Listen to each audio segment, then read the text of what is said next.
जिंदगी में हर चीज़ खरीदी जा सकती है साथियों, पर खुशी नहीं, और बगैर खुशी के ये ज़िंदगी बेकार है। फिलहाल कभी अकेले में महसूस करना इस बात को, और अकेले में बैठ करके कभी सोचना इस बात को कि हमारी 5 सेकंड की सेल्फी लेते समय, हमारी 5 सेकंड की मुस्कान हमारी सेल्फी को कितना खूबसूरत बना देती है साथियों। फिलहाल अगर हम अपनी ज़िंदगी को, इस ज़िंदगी में ज़्यादा खुशी दे पाएंगे तो हमारी ज़िंदगी कितनी खूबसूरत हो सकती है, इस बात को आप समझ सकते हैं। जी हाँ, शुद्ध चीज़ों की पहचान होनी चाहिए, शुद्ध चीज़ों की बात होनी चाहिए। ज़िंदगी में अशुद्धता का कहीं दूर दूर तक निशान नहीं होना चाहिए साथियों। आइए आपको एक बहुत ही प्यारे से कंटेंट में आपका आभार और स्वागत, अभिनंदन करते हैं साथियों। आपको जोड़ना चाहूँगा एक बहुत ही प्यारे से लम्हे में, शब्द शुद्धि। जी हाँ, एक ऐसी शुद्धि जो आपको एग्जाम के दृष्टिकोण से बहुत बड़ा कुछ दे करके जाएगी, बहुत अच्छा सा पैगाम देकर जाएगी। फिलहाल शब्द शुद्धि की इस महत्वपूर्ण क्लास में, महत्वपूर्ण कंटेंट में आपका स्वागत है, अभिनंदन है। फिलहाल ये इसका पार्ट 1 है साथियों, पार्ट 1। इसका मतलब हुआ कि हम इसका दूसरा एपिसोड भी लॉन्च करेंगे। फिलहाल पहला एपिसोड आपको अच्छा लगे, इसकी पुरजोर कोशिश हम करेंगे। जी हाँ साथियों, तो शब्द शुद्धि पार्ट 1 आपसे क्या कहेगा, और इस यहाँ किन किन चीज़ों की ताल्लुकात होगी और किन से हमारी मुलाकात होगी, इन तमाम जज्बातों को आज हम छेड़ देंगे आपके सामने। जी हाँ साथियों, एक बात महसूस करिए, कुछ बताने की आवश्यकता मेरे हिसाब से यहाँ नहीं है कि शब्द शुद्धि का मतलब क्या होता है।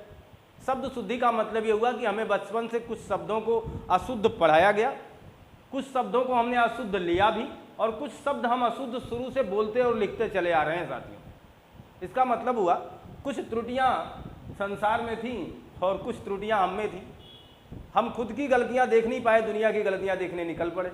इसका मतलब ये हुआ कि त्रुटियाँ हर जगह हैं, और उन लम्हों को टच करना है कि कहाँ गलतियाँ हैं, जिन पर आज तक हमारा दृष्टिकोण बना नहीं, जिन पर हम जब छोटी कक्षाओं में अपना अध्ययन अध्यापन कर रहे थे उस दौरान जहाँ फिलहाल इन बातों पर चर्चा नहीं हुई, ठीक उन्हीं चीज़ों को उठाकर आज हमारे यादों में जोड़ दिया जाएगा। हम फिलहाल अगर एक छोटा सा विमर्श आपको दें, थोड़ा सा विचार करने का मौका आपको दें, तो आप सोच सकते हैं फिलहाल कि जब आप छोटे क्लासों में थे, यानी 1 to 8 के बीच में रहे होंगे, तो आपको आशीर्वाद लिखना हुआ करता था। तो हमारी स्पीड कुछ इस कदर हुआ करती थी कि आशीर्वाद लिखते समय रा उसी सा पर ही हुआ करता था, जो रा होता था वो सा पे हुआ करता था। फिलहाल हम जब रामायण देखने निकले तो हमें बार बार राम की माता, भगवान श्री रामचंद्र जी की माता कौशल्या करके पुकारा गया। हमारे घर वालों ने बोला, हमारे समाज वालों ने बोला, यहाँ तक कि हम लोगों ने सीरियल में भी कौशल्या सुन लिया, कहीं कहीं कौशल्या सुना। तो कई दृष्टिकोण बने रहे, हम उन दृष्टिकोणों पर तब तक नहीं पहुंच पाए जब तक हमारे एग्जामिनर महोदय ने वहां से प्रश्न बनाना नहीं शुरू किया।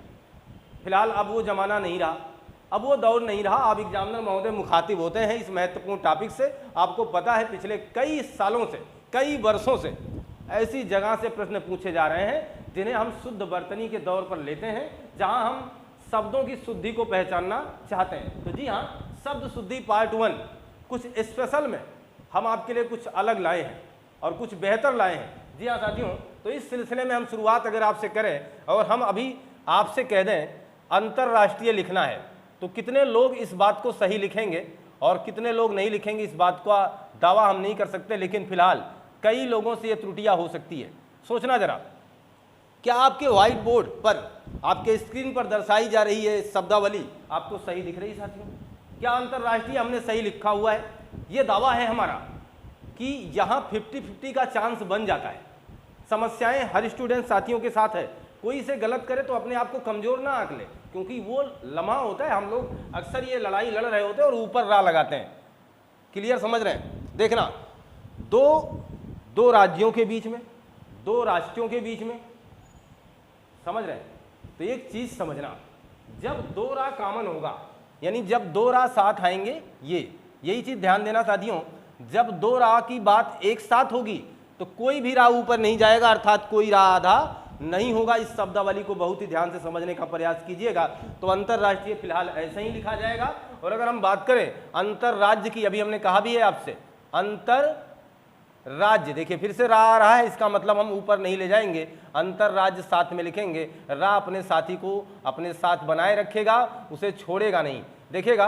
परंतु जैसे हम लिखेंगे अंतर्देशीय, सोचिएगा साथियों, अंतर्देशीय, इसका मतलब हुआ रा के बाद अब रा नहीं आ रहा है, रा के बाद अब रा नहीं आ रहा, नियमावली को समझ रहे हैं आप, हमारी बातों को गौर फरमाइएगा।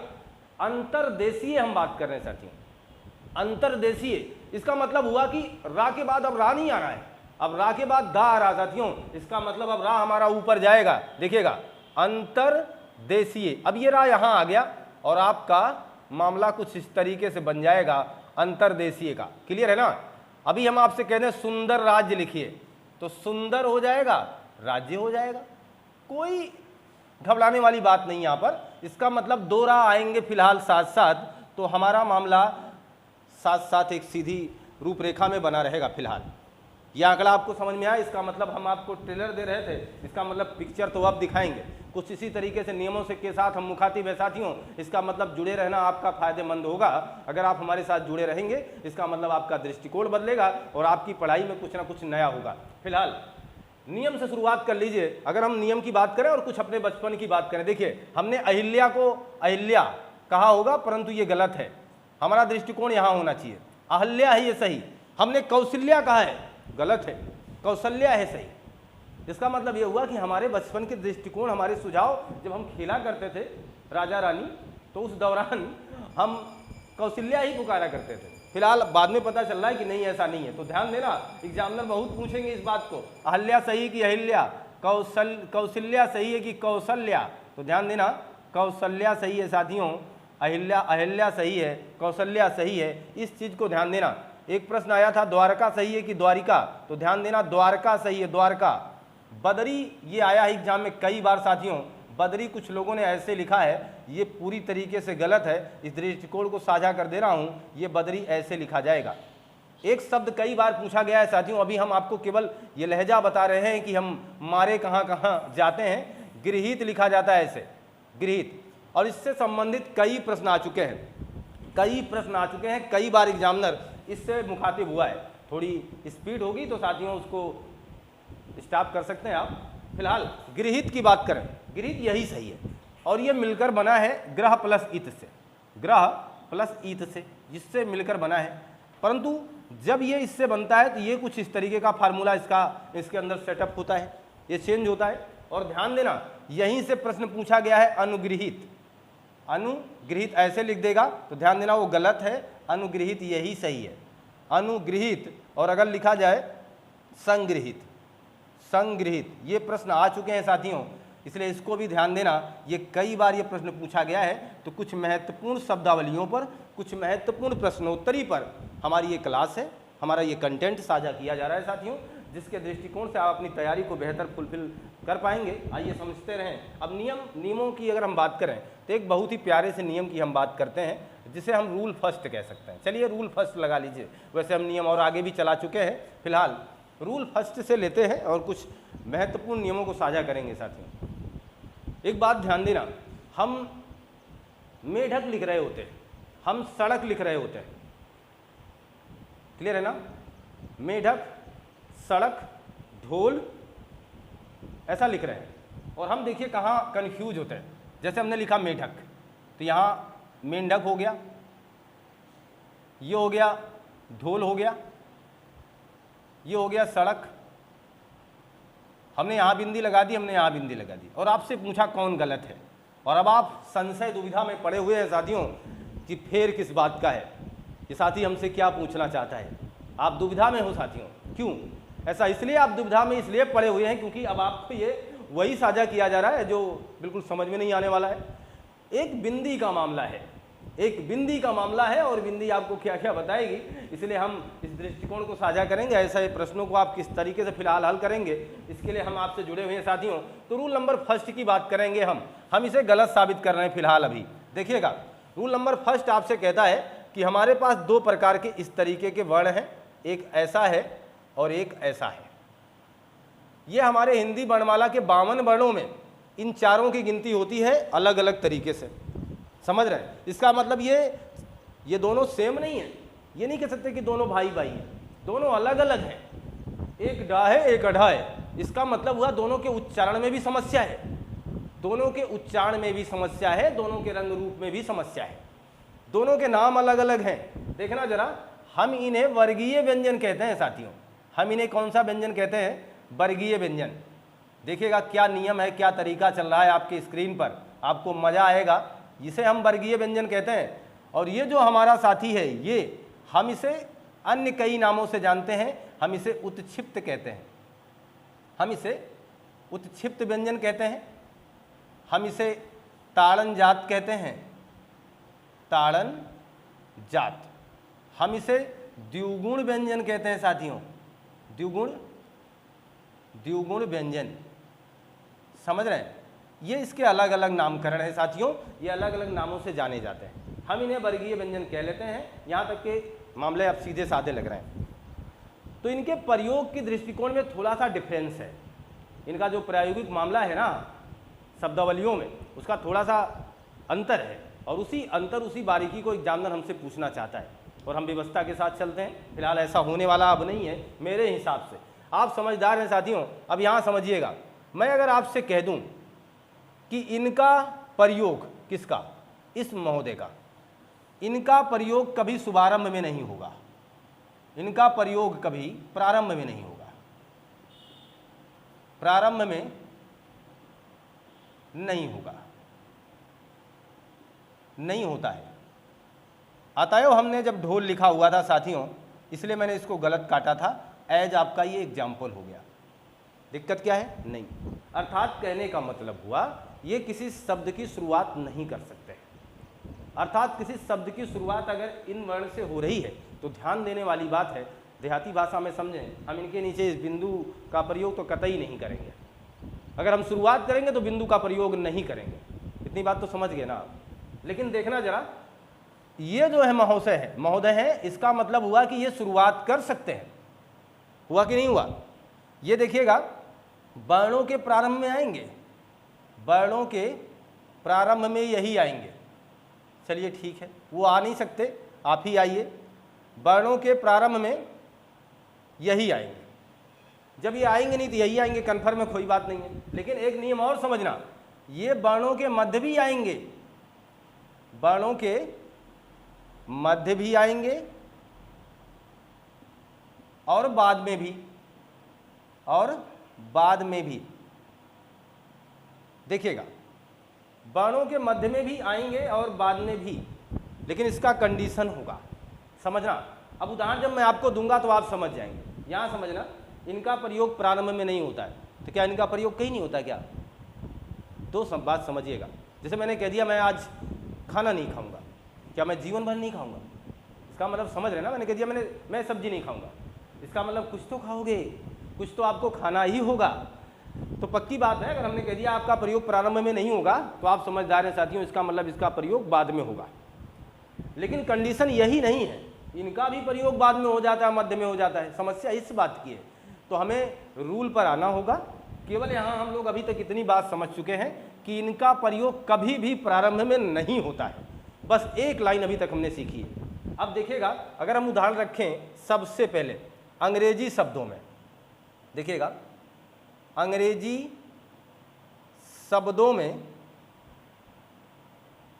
वर्गीय प्रयोग होगा। ठीक है, ये इतनी बात समझिएगा। इनके नीचे लिख रहे हैं तो समझ जाएंगे आप। अंग्रेजी शब्दों में यानी इनका प्रयोग, वर्गीय व्यंजनों का प्रयोग होगा। जैसे अगर हम बात करें रोड, क्या लिखते हैं साथियों? Road, radium, radio, sodium, sodium. अगर हम इनके नीचे कहीं भी बिंदी लगा दिए तो मामला रॉन्ग टर्न की तरफ होगा, यानी हम गलत दिशा में मुड़ चुके होंगे साथियों। इसका मतलब ये बिंदु माला यहाँ सही नहीं है। अंग्रेजी शब्दों में इनका प्रयोग होता है, ध्यान दीजिएगा। दूसरी बात बताएं हम आपको, अंग्रेजी शब्दों के बाद अगर तुरंत पहले उपसर्ग हो साथियों, तुरंत पहले उपसर्ग होने पर, उपसर्ग होने पर समझना जरा, जैसे इनके तुरंत पहले उपसर्ग हो। जैसे अगर हम बात करें निडर, तो इस डा के पहले उपसर्ग है कि नहीं है? है। इसका मतलब यहाँ बिंदु का प्रयोग नहीं होगा। ध्यान देना साथियों, यहाँ बिंदु का प्रयोग नहीं होगा। जैसे हम कहते हैं सुडौल, इस डा के पहले उपसर्ग है कि नहीं है? है ना। इसका मतलब यहाँ भी बिंदु माला का प्रयोग नहीं होगा। हम इस नियम पर चर्चा बनाए हुए हैं, इनके साथ अभी हमारा दृष्टिकोण साझा हो ही जाएगा। जब हम एक की तरफ झुकाव अपना बना लेंगे कि आपका प्रयोग कहाँ कहाँ होता है, तो फिलहाल हमें दूसरा प्रयोग बताने में कोई समस्या नहीं होगी। इस बात का दावा हम करते हैं और हमारे साथी स्टूडेंट साथी भी यही बात समझ रहे होंगे। इसका मतलब हुआ कि दोनों के मामूली अंतर को हम समझ रहे हैं। अगर हम एक के अंतर, एक की बारीकी को समझ जाते हैं, इसका मतलब दूसरा इसी के अपोजिट प्रयोग किया जाएगा। आगे समझें, यहाँ तक देखिएगा। अगर हम बात करें द्व्युत वर्णों की, इसी नियम पर चर्चा रहेगी। द्व्युत वर्ण, द्व्युत वर्णिक साथियों, द्व्युत वर्णिक रूप में, द्व्युत वर्णिक रूप में इसका प्रयोग होता है। ठीक है, अगर द्व्युत वर्णिक रूप आ गया, अर्थात कहने का मतलब जैसे अगर हम लिखें अड्डा, देखिएगा अड्डा, तो ये अड्डा सही है, परंतु अगर हमने ऐसा लिख दिया अड्डा, ये गलत माना जाएगा साथियों। हमारी बातों को समझ रहे हैं? अगर द्व्युत वर्ण आ गए इस व्यंजन के साथ, इस द्विगुण व्यंजन के साथ द्व्युत वर्णों का फार्मूला अगर सेटअप बन रहा है, तो ध्यान देना, इनके इस भाई का यानी वर्गीय व्यंजन का प्रयोग होगा, ना कि इनका प्रयोग होगा। यानी इसके नीचे बिंदी नहीं लगेगी। अड्डा हो गया, आप खड्डा लिख सकते हैं, खड्डा लिख सकते हैं, ऐसे बहुत से शब्द बनते हैं, आप लिख सकते हैं। नड्डा लिख सकते हैं, क्लियर है ना? तो इन सारी बातों को आप लिख सकते हैं। आगे देखिएगा तो द्व्युत वर्णों की बात हो गई। अगर हम कहें इनके पहले, इनके पहले, इनके वर्ग का, इनके पहले इनके वर्ग का पंचम वर्ण आए तो भी बिंदी नहीं लगेगी। समझना, ये किस वर्ग के हैं साथियों? हमारी हिंदी वर्णमाला में वर्गों की संख्या आपने देखी होगी कितनी होती है? 5। हिंदी वर्णमाला में वर्गों की संख्या 5 है साथियों फिलहाल, और उन 5 वर्गों में इनका कॉम्बिनेशन होता है टा वर्ग में, टा ठा ड ढा, वहाँ होता है ना। तो ये कह रहे हैं अगर इनके पहले इनके वर्ग का अंतिम वर्ण कौन सा है, जिसे आप अणा कहते हैं, टा ठा ड ढ अणा, अंतिम वर्ण आएगा तो इनके पहले, यानी इनके पहले अगर इन्हीं के वर्ग का 5वां वर्ण आ जाता है, तो पक्की बात समझना, इनके नीचे कभी भी बिंदु का प्रयोग नहीं किया जाएगा साथियों। इस बात को समझ जाइएगा। देखिएगा, जैसे अगर हम बात करें भिंडी, नहीं लगेगी, झंडा नहीं लगेगा साथियों, मंडी नहीं लगेगा साथियों। देखना, भिंडी, झंडा, मंडी। अगर हम एक दृष्टिकोण साझा कर पा रहे हैं, आप सोचना आप में से कितने लोग इसे इस तरीके से लिखते होंगे। ऐसा भी लिख सकते हैं, कितने लोग इसे ऐसा लिख सकते हैं, कितने लोग इसे इस तरीके से लिख सकते हैं। समझ रहे? तो वैकल्पिक व्यवस्थाएं भी इसी तरीके से होगी। एक मामूली सा बारीक सा अंतर आपसे त्रुटि करा सकता है। आप कहेंगे सर जी अगर आप इसे सही कर रहे हैं तो इसे गलत क्यों कर रहे हैं? बहुत खूबसूरत अगर ये प्रश्न होगा, अगर आपके मन मस्तिष्क में ये सवाल जागा होगा तो, और अगर ये जागा है तो इसका मतलब आप बहुत ही तीव्रगामी स्टूडेंट्स की भूमिका में और एक बहुत ही एकाग्रचित होकर के इस कंटेंट को देख पा रहे हैं। सवाल ये नहीं है कि ये गलत क्यों है। गलत तो है, इस नियमानुसार गलत है, क्योंकि 5वें इसकी वर्ग का, इसी के वर्ग का 5वां वर्ण इसके पहले आ चुका है, अतः इसके आगे, इसके नीचे वो बिंदु नहीं आएगी। ये तो नियम कहता है। लेकिन दूसरी बार हमने देखा कि ये अड़ा इस तरीके से लिखा गया, यहाँ ऐसे लिखा गया है, तो इसमें त्रुटि क्या है? एक माने जाने लेखक हैं, रचनाकार हैं, कवि हैं, श्याम सुंदर दास जी ने। श्याम सुंदर दास जी ने इसे अनुस्वार में कन्वर्ट कर दिया है साथियों। ये पूछा जा सकता है प्रश्न, किसने कन्वर्ट किया? श्याम सुंदर दास जी ने हमारे इस टा वर्ग के अंतिम वर्ण को अनुस्वार में कन्वर्ट करने का काम किया है कि अब ये इस तरीके से लिखे जाएंगे और ऐसे लिखने पर त्रुटि मानी जाएगी। अर्थात कहने का मतलब हमारी किताबों में लिखा जाने वाला झंडा ये पूरी तरीके से गलत माना जा सकता है और ये झंडा सही है अगर दोनों साथ साथ पूछे गए हैं तो साथियों। और ध्यान देना, इनके नीचे कभी बिंदी का प्रयोग मत करिएगा, कभी उस बिंदु का प्रयोग मत करिएगा। यहाँ तक का दृष्टिकोण हम आपके साथ साझा कर चुके हैं साथियों। मेरा पूरा विश्वास है कि आप इस बात को समझ चुके हैं। अब आप सोच रहे होंगे सर इनका प्रयोग कहाँ किया जाएगा? फिलहाल देख सकते हैं, मैं आपको बताना चाहूँगा। अगर मैंने सड़क लिखा है साथियों, सड़क, तो इसके नीचे बिंदी लगाऊंगा। क्यों? क्योंकि ये ना तो प्रारंभ में है और ना ही इसके पहले ऐसा कोई मामला है। सेट हुआ कि नहीं? देखना, ये जो है इसके पहले क्या वर्गों के मध्य भी आएंगे। देखना अंग्रेजी शब्द का क्या प्रयोग है, नहीं। क्या तुरंत पहले उपसर्ग आया है, आप कहोगे नहीं सर। क्या ये द्वित वर्णों का संयोजन है, आप कहोगे नहीं सर। क्या इनके पहले इन वर्ग का पांचवा वर्ण आया, आप कहेंगे नहीं सर। आप कहिएगा क्या इनका प्रयोग प्रारंभ में हुआ, आप कहेंगे नहीं। इसका मतलब हुआ इन सारे नियमों का खंडन करने के बाद, इन सारे तरीकों से दूर जाने के बाद इसका प्रयोग किया जाता है। अतएव सड़क में ये लगाया जाएगा, अतएव सड़क में ये लगाया जाए, सड़क के नीचे बिंदी आएगी। जब आपने मेढक लिखा साथियों, यहाँ देखिएगा मेढक के नीचे बिंदी क्यों लगी है, क्योंकि ये अनुस्वार नहीं है, ये चंद्र बिंदु है। इस बात को ध्यान देना। जैसे अगर हम आपसे कहते हैं कुआं लिखिए, तो इसी आ पर वो चंद्र बिंदु लगती है, कुछ इसी तरीके का ये मामला है, ये आना नहीं है।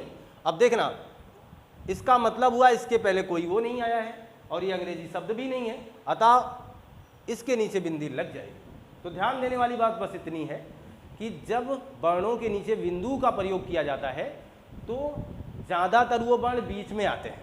ध्यान देना वो अंग्रेजी वर्ण नहीं होने चाहिए, ध्यान देना वो द्युत जैसे इस मामले में नहीं होने चाहिए, ध्यान देना उनके पहले उनके वर्ग का पांचवा वर्ण ना आया हो, ध्यान देना वो कभी भी उनके पहले उपसर्ग ना आए हो।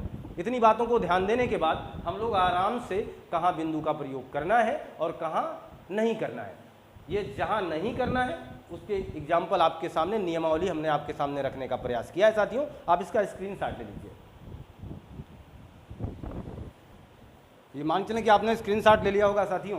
तो जहाँ हम शब्द शुद्धि की महत्वपूर्ण कंटेंट से मुखातिब हैं साथियों, जहाँ फिलहाल अच्छे अच्छे नियमों की जानकारी हमें हो रही है, ठीक इसी कड़ी में आज के इस कंटेंट में, छोटे से कंटेंट में एक दो नियमों की जानकारी और हम हासिल करेंगे, बाकी नेक्स्ट एपिसोड में देखेंगे। फिलहाल अब हम बात करते हैं अगले नियम का। रूल नंबर 2 आप साथियों डाल सकते हैं, जबकि हम तीसरे चौथे नियम की चर्चा करने लगे हैं। ध्यान देना, अगर हम बात करें करण प्रत्यय आ जाए कहीं पर, फिलहाल अन्य प्रत्ययों की भी बात होगी, करण प्रत्यय होने पर इसके ठीक पहले की मात्रा बड़ी होगी। करण प्रत्यय के पहले मात्रा बड़ी होती है, मात्रा बड़ी होती है।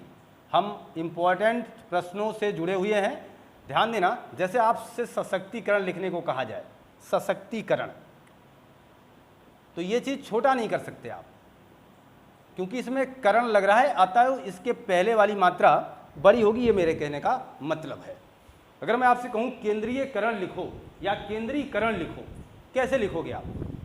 तो फिलहाल जब केंद्रीकरण की बात आएगी तो हम इसको इस तरीके से दौड़ाएंगे, इस रास्ते को इस तरीके से चलाएंगे, केंद्रीकरण,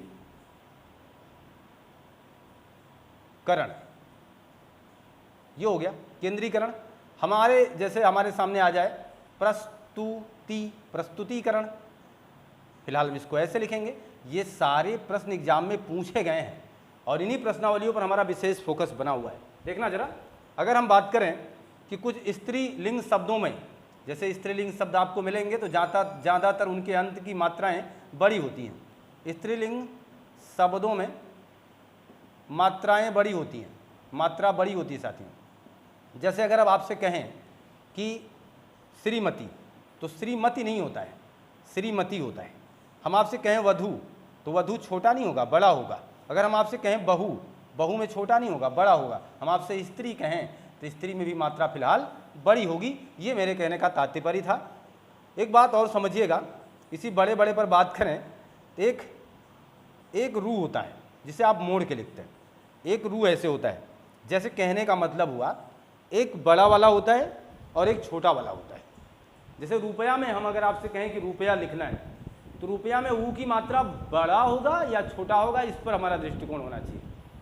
तो मैं आपको इसको बहुत ही सिंपल तरीके से बता दूं, फिर ज़िंदगी में ये गलती फिर आपसे नहीं होनी चाहिए मेरे हिसाब से। जैसे मैं अगर आपसे कहूं कि कुछ शब्दावली रट लो, जहां मोड़ के लिखा जाएगा इसका मतलब वो बड़ा ऊ है, जहां मोड़ के लिखा गया है इसका मतलब वो बड़ा है, और जहां मोड़ा नहीं गया है इसका मतलब वो छोटा है। देखना, जैसे हमने लिखा है जरूर, हमने लिखा है शुरू, शुरू साथियों, शुरू, और हमने लिखा है रूप।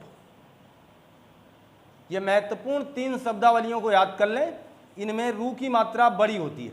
रू की मात्रा कैसी होती है? बड़ी होती है, यानी बड़ा बड़ा मात्रा इसमें है, ये बड़ी वाले रू हैं। क्लियर है? लेकिन इसके बाद जैसे अगर हम आपसे कहें गुरु लिखो तो बहुत लोग हैं इसको मोड़ देते हैं।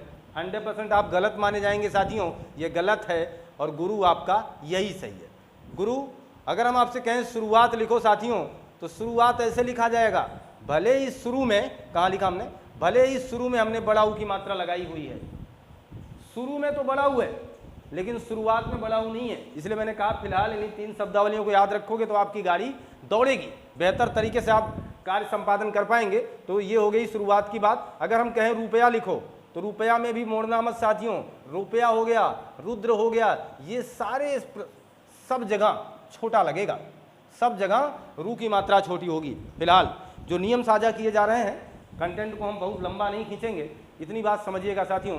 ये जो कंटेंट, ये जो फिलहाल आपको तरीका दिया जा रहा है, ऐसे महत्वपूर्ण नियमों से अभी आपका सामना होना बाकी है। ऐसे कई नियम आपको बताएंगे, जैसे तमाम ऐसे नियमों के लिए बने रहेंगे आप हमारे साथ। जैसे हम आपसे कहेंगे ऐतिहासिक, हम आपसे कहेंगे बद्धवागमन क्यों लिखा जाता है, ऐतिहासिक कैसे लिखा जाएगा, किस तरीके से, क्यों इसे इस तरीके से लिखा जाता है। ऐतिहासिक, ऐतिहासिक का मूल शब्द क्या है, हम कहेंगे इतिहास, और इतिहास में क्या जोड़ा गया है, इक प्रत्यय, और इतिहास में अगर इक प्रत्यय जोड़ दिया जा रहा है तो ये मामला ऐसा क्यों हो रहा है। इन तमाम बातों पर चर्चा के लिए बने रहिएगा और इंतजार करिएगा साथियों आने वाले एपिसोड का। आशा विश्वास ये कंटेंट आपको फिलहाल अच्छा लगा होगा, और अगर अच्छा लगा है तो अपने दोस्तों के पास शेयर करना मत भूलिएगा साथियों, पढ़ना मत भूलिएगा। मिलते हैं आपसे नए एपिसोड में। आपका दिन शुभ हो, आपको बहुत बहुत धन्यवाद।